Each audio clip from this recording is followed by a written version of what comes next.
Assalamualaikum warahmatullahi wabarakatuh. Pejuang PTN, kapan CBT UGM gelombang kedua dibuka? Kapan SIMAK UI gelombang kedua diadakan?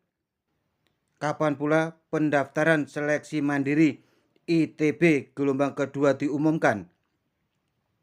Loh, emang ada gelombang kedua? Loh, kenapa tidak ada gelombang kedua? Kan banyak bangku kosong di situ. Lebih jelasnya, simak videonya ya. Jangan lupa subscribe agar kita bisa bersama-sama menebarkan manfaat dan kebaikan.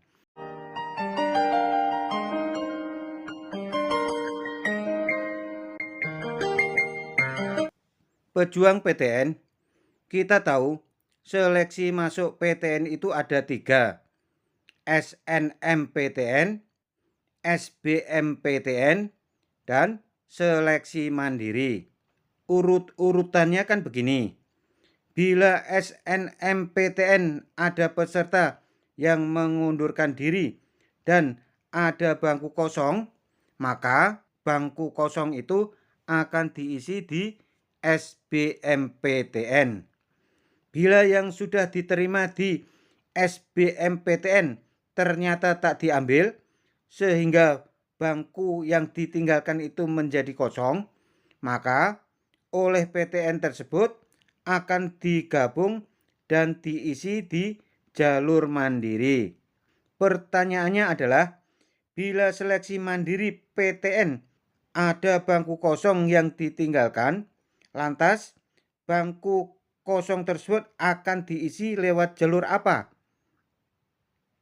Jawaban logisnya adalah bangku kosong tersebut akan kembali diisi lewat seleksi mandiri gelombang kedua. Begitu seterusnya bukan? Hingga tidak ada bangku kosong. Itulah yang sudah dilakukan beberapa PTN tahun-tahun yang lalu.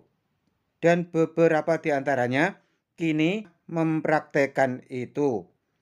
Misalnya UB, bahkan di UB malah sengaja gelombang 2 dibuat bukan semata untuk mengisi kekosongan bangku yang ditinggalkan pejuang PTN di seleksi mandiri, tapi sengaja kuota seleksi mandiri dibagi menjadi 2 di gelombang 1 dan 2. UNS termasuk yang segera membuka seleksi gelombang 2 tahun ini, begitu registrasi mahasiswa di gelombang 1 ditutup. Pejuang PTN, tahun lalu untuk mengisi bangku kosong yang ditinggalkan di seleksi mandiri gelombang 1, beberapa PTN juga membuka gelombang 2, di antaranya UNER dan Undip. Lantas pertanyaannya, mengapa PTN lain ada yang tidak membuka gelombang kedua?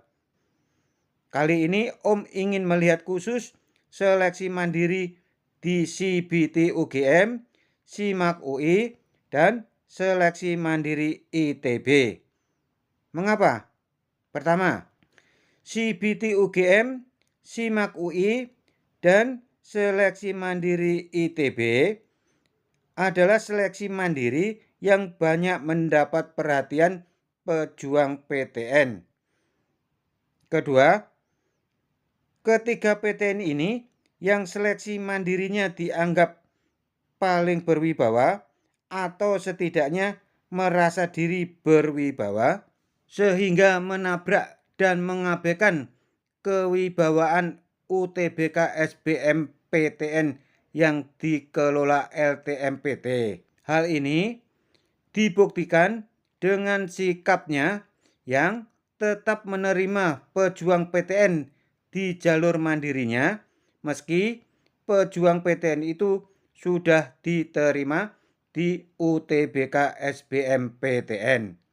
Sikap jumawa yang sebenarnya tidak patut menjadi contoh. Sikap jumawa itu pula yang menjadikan banyaknya bangku kosong di banyak PTN. Ketiga, CBT UGM sebenarnya tahun ini sudah hendak bersikap bijak dalam seleksi mandirinya ketika sempat terjadi polemik tentang apakah benar yang sudah diterima di UTBK SBMPTN tidak akan diterima lagi di CBT UGM. Kepala Humas dan Protokol UGM bahkan sempat menjawab agar yang sudah diterima UTBK SBMPTN tidak ikut lagi di CBT UGM. Untuk memberi kesempatan pejuang PTN yang lain yang belum mendapat PTN agar bisa ikut pula mengenyam pendidikan di PTN. Sayangnya, di dalam CBT UGM sendiri tak kompak dan bahkan UGM tega mempermalukan kepala humas dan protokolnya di mata publik, yaitu sikap inkonsistennya dengan tetap meloloskan peserta di CBT UGM meski sudah diterima di UTBK SBMPTN. Sikap inkonsisten kampus sebesar UGM sungguh sangat disayangkan. Kemana rektornya? 4. SIMAK UI dan Seleksi Mandiri ITB dari dulu memang sudah bersikap jumawa dengan tetap menerima peserta SIMAK UI atau Seleksi Mandiri ITB meski ia sudah diterima di UTBK SBMPTN. Kampus-kampus besar ini nampaknya tak menyadari bahwa sikapnya itu akan berakibat pada menumpuknya kursi kosong di PTN lainnya. 5. Sudah begitu, publik tak mendengar ketiga PTN itu membuka lagi seleksi mandiri gelombang kedua. Mengapa CBT UGM, SIMAK UI, dan seleksi mandiri ITB harusnya juga membuka seleksi mandiri gelombang kedua? Berikut penjelasannya.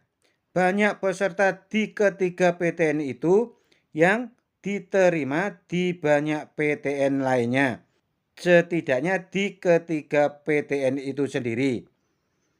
Diterima di UTBK SBMPTN, juga diterima di SIMAK UI, juga diterima di CBT UGM, juga diterima di Seleksi Mandiri ITB. Tidak mungkin kan satu pejuang PTN kuliah sekaligus di 4 PTN? Mau tak mau hanya satu PTN tempat ia berlabuh. Akibatnya di UGM, UI atau ITB pasti banyak bangku kosong. Tapi mengapa tidak membuka seleksi gelombang kedua? Ini menjadi tanda tanya besar. Dengan cara apa ketiga PTN ini mengisi bangku kosongnya? Atau sengaja membiarkan bangku kosong itu sementara masih banyak pejuang PTN yang kebingungan mencari tempat kuliah? Sebaiknya UI, UGM, dan ITB menerapkan transparansi dalam mengisi bangku-bangku kosong yang tak sedikit itu. Bukalah secara terbuka seleksi mandiri gelombang kedua. Kasihan pejuang PTN yang belum mendapat PTN bila bangku kosong itu dibiarkan kosong. Juga sayang anggaran negara bila ternyata bangkunya dikosongkan. Lebih berbahaya lagi bila bangku-bangku itu tiba-tiba terisi entah siapa dan dengan cara apa ia terisi. Demikian ya, kita menanti kapan CBT UGM, SIMAK UI, dan Seleksi Mandiri ITB membuka gelombang kedua. Semoga bermanfaat. Apabila ada salah kata, Om minta maaf. Kepada Allah, Om memohon ampun. Terima kasih. Wassalamualaikum warahmatullahi wabarakatuh.